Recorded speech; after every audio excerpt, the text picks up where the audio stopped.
Radio Liberté. Radio Liberté. Informer, conscientiser, distraire. 92.8 FM.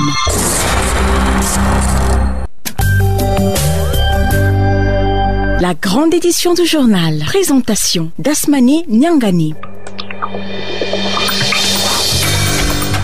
Les grandes articulations de cette édition du journal. 11 décembre 2018, le Burkina Faso célèbre le 58e anniversaire de son accession à l'indépendance formelle. Et comme à l'accoutumée, les autorités marquent cette date anniversaire avec des festivités qui, cette année, se déroulent à Manga, chef-lieu de la région du centre-sud.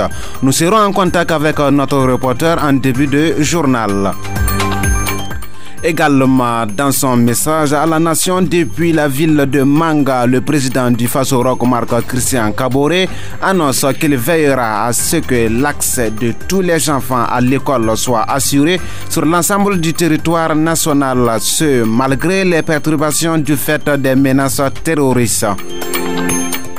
Aussi, le 11 décembre 2018 se tient dans un contexte où la question de l'indépendance réel reste un débat. Le Burkina Faso est-il réellement indépendant? Non, selon plusieurs organisations qui pointent du doigt la domination et l'exploitation du pays par des États dits impérialistes, à travers notamment la présence de forces militaires étrangères. Ces organisations ont d'ailleurs tenu les journées anti-impérialistes en début décembre 2018. Retour sur les thématiques développées au cours de cette activité dans ce journal.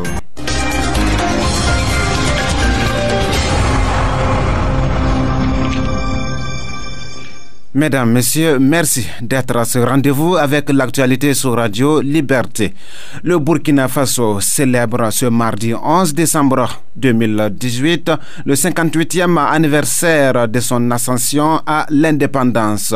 Une commémoration qui a été marquée par différentes activités dont le défilé traditionnel à Manga dans la région du centre-sud. C'était sous le regard des populations de la région, de nombreuses personnalités du Burkina et de pays étrangers. Notre reporter Idrissa Kombem nous relate le déroulement de l'événement depuis la cité de l'Épervier où il se trouve. Parade militaire, défilé civil, prestation d'artistes étaient les temps forts de la célébration du 58e anniversaire de l'indépendance du Burkina.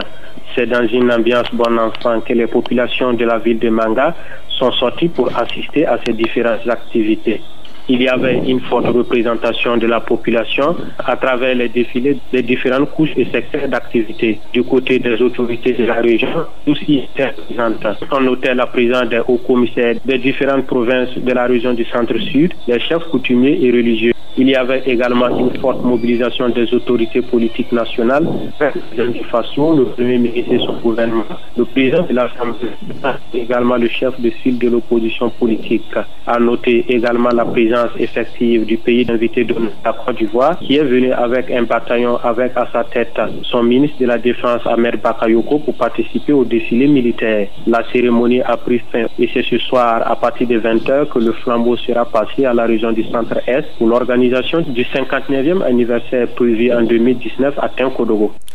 À la veille de ce 11 décembre, le président du Faso Rockmar, Christian Kaboré, a adressé un message à la nation depuis la ville de Manga. Il en a profité pour lancer un appel à un changement de mentalité et de comportement et à un minimum de culture de l'effort, du sacrifice, du patriotisme, de l'intégrité et du travail bien accompli pour un Burkina prospère fondé sur un État moderne et démocratique. La synthèse de son message avec Tanga Thierry Zongo. Au-delà de la fierté qu'il dit tirer du combat que mènent les Burkinabés pour réaffirmer la dignité, l'unité, la cohésion et l'indépendance, le président du Faso Roch Kaboré note que cette année 2018 aura été éprouvante pour le Burkina Faso au plan sécuritaire. L'occasion pour lui d'exprimer sa compassion aux familles qui ont vu leurs fils tomber pour défendre l'intégrité territoriale du Burkina et sa solidarité aux blessés, veuves et orphelins. Face à la guerre que nous imposent les forces rétrogrades et obscurantistes, il nous faut faire preuve de solidarité et plus que jamais nous rassembler autour de l'essentiel, a confié Roch Kaboré pour qui rien ne doit remettre en cause notre vouloir vivre ensemble dans le respect de nos différences et de notre diversité. Le président du Faso fait savoir qu'il a une obligation à l'endroit de tous les enfants dont la scolarité connaît des perturbations du fait des menaces terroristes qui pèsent sur eux, sur leurs parents et leurs enseignants. C'est pourquoi il réitère qu'il veillera à ce que l'accès de tous les enfants à l'école soit assuré sur l'ensemble du territoire national. Sur le thème de ce 11 décembre 2018 qui est « Bonne gouvernance et équité sociale pour une nation forte et prospère », le président Kaboré y trouve une interpellation collective à un Burkina résolument tourné vers une gouvernance, d'où la nécessité pour lui d'un changement de mentalité et de comportement.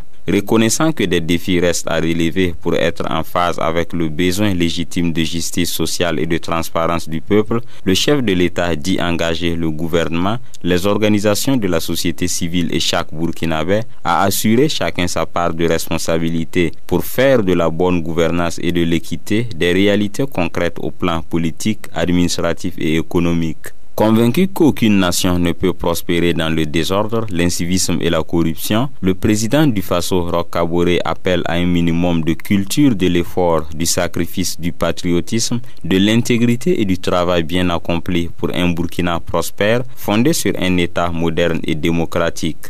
Ces festivités se tenant à Manga, il était prévu la construction d'un certain nombre d'infrastructures à inaugurer avant le 11 décembre 2018. Mais au constat, bon nombre d'entre elles restent toujours en chantier, contrairement aux affirmations laissant croire qu'elles étaient fin prêtes. C'est le cas du marché central de la ville de Manga, comme l'a constaté notre reporter Idrissa Kombem, qui s'est intéressé à l'état d'avancement des travaux. Suivant son point. Des caniveaux à ciel ouvert, des maisons inachevées, des monticules de terre à perte de vue, du gravillon versé à terre faisant office de voie bitumée.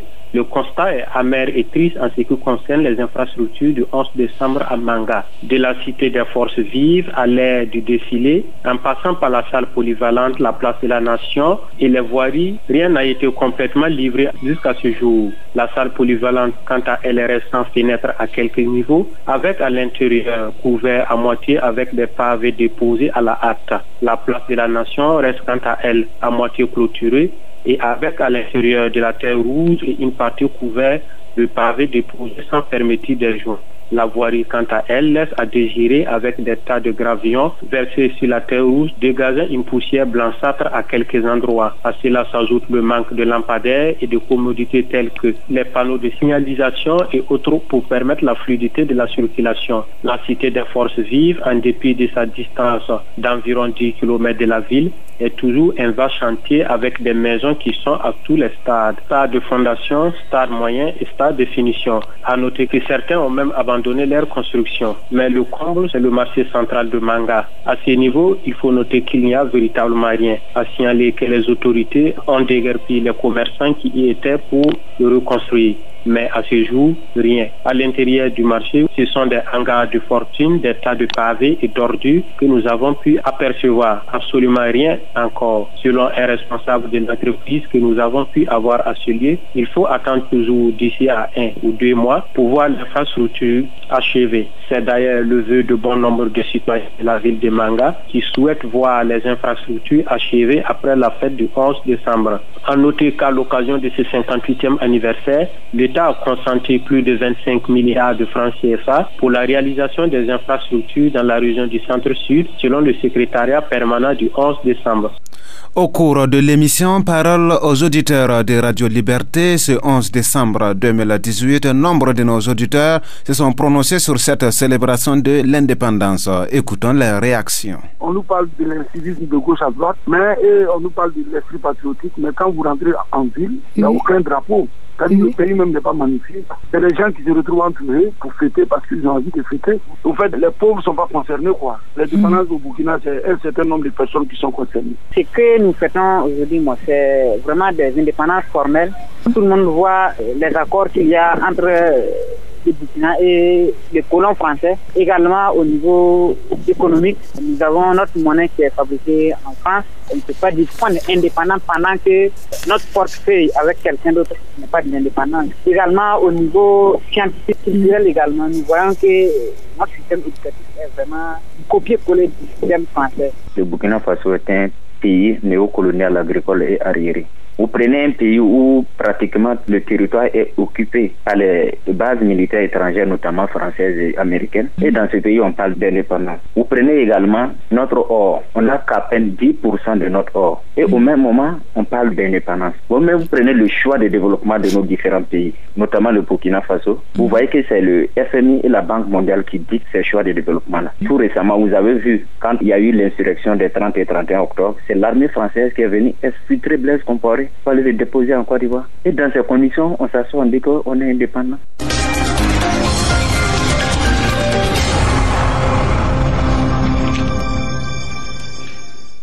Je vous le disais en titre, le 11 décembre 2018 se tient dans un contexte où la question de l'indépendance réelle du Burkina Faso reste en débat.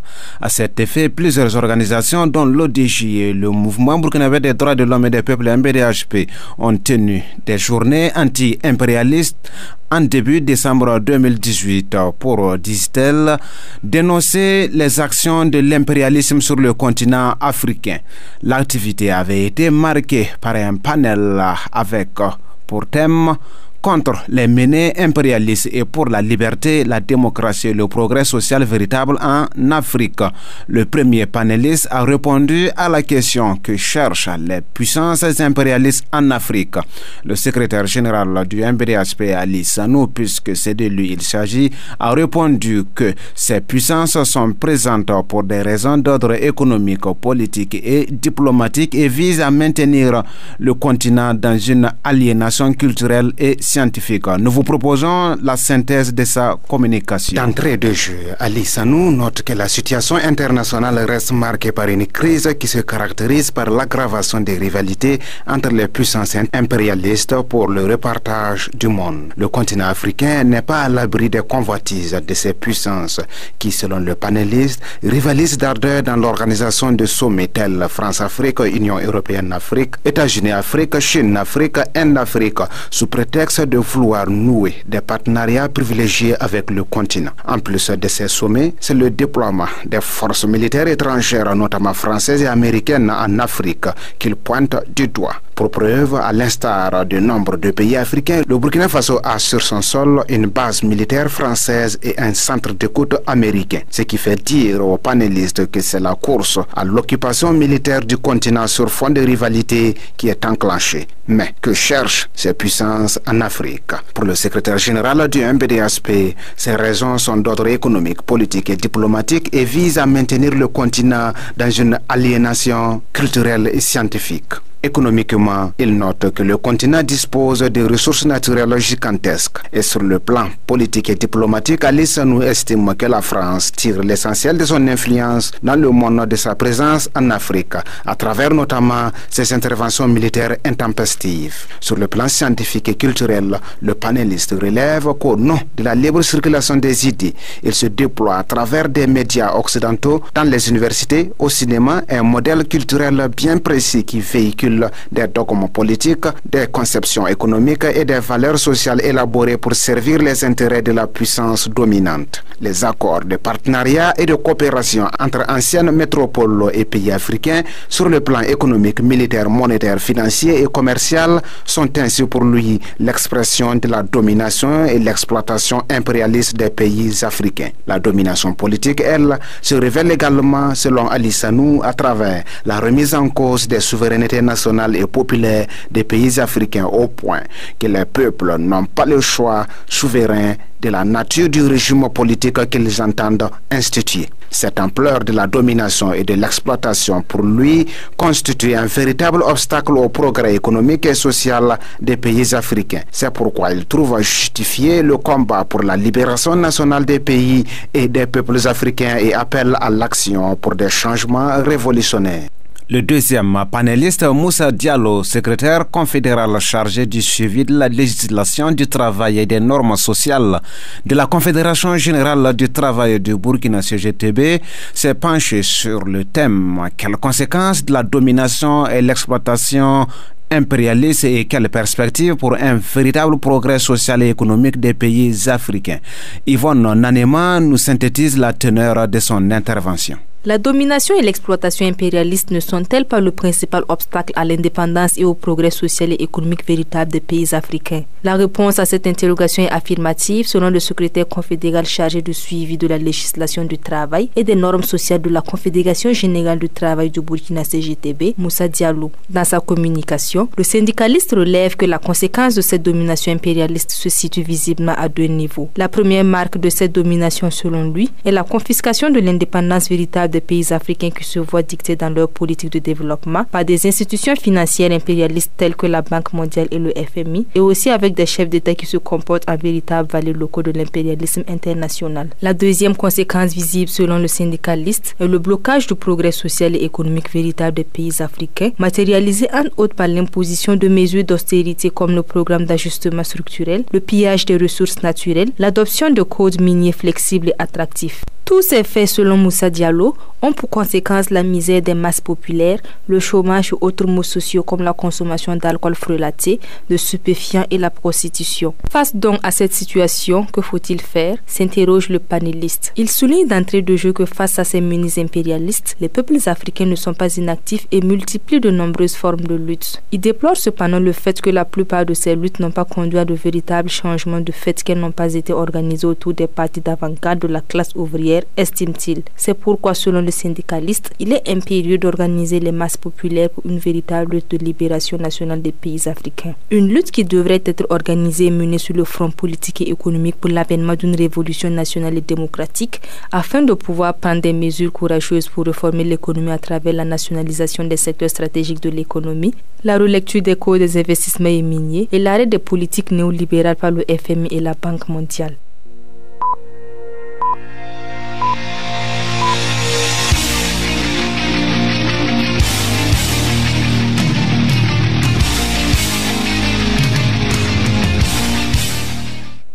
Actualité hors de chez nous. En Guinée-Conakry, le haut représentant du chef de l'État, Sidya Touré, rend le tablier sur son compte Twitter ce mardi. Il a expliqué que la Guinée est confrontée à des crises multiples qui interpellent en tant que leader politique pour proposer des solutions qui redonnent espoir au peuple guinéen. Mon titre de haut représentant ne me permet pas de jouer ce rôle. J'ai donc décidé de démissionner de ce poste dès aujourd'hui, a-t-il souligné.